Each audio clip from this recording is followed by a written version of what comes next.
Since the election, there's been a lot of talk in the media, online, and maybe even in your white family's group chat about how it's a time to reach out to Republicans who are upset about the election, about how it's important to build bridges to Trump supporters and to find common ground with them. And I just wanted to let each and every person out there know that you 100% absolutely do not have to do that.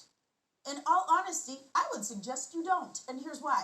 Trump supporters are racist, and if you create a space for racists to thrive, they will. And is that something you want? Truly, can Cindy come over to your house and be like, yuck, Mexicans? Because if so, you are providing a safe place for her racism to flourish. Don't be like that. Giving a racist your time and energy is like giving a seed water and light. It helps them grow into a flower, but not a normal flower, one of those terrifying flowers from Little Shop of Horrors. You don't owe them anything, especially forgiveness, because it's okay if you don't forgive them for what they've done. Separating families, empowering white supremacists, bringing back Kid Rock. Your sympathy and empathy are important and necessary gifts, but you don't have to give those gifts away at the expense of your humanity. It is not a white elephant party with your office. It's a red elephant party, and all of their gifts are bad and hate black people. So if you needed someone to tell you this, here goes.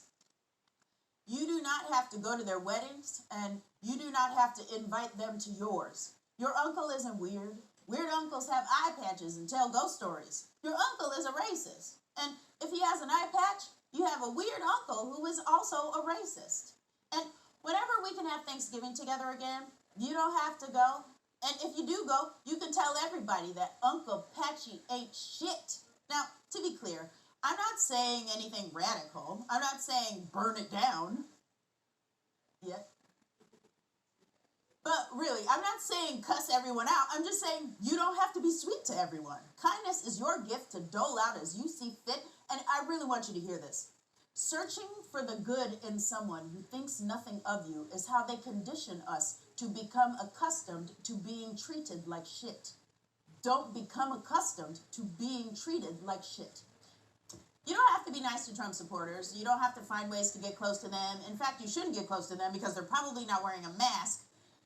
They deserve to lose, and they lost. And they're allowed to be sad, but you're allowed to laugh at them because after all the things they did to us, this shit is funny as hell.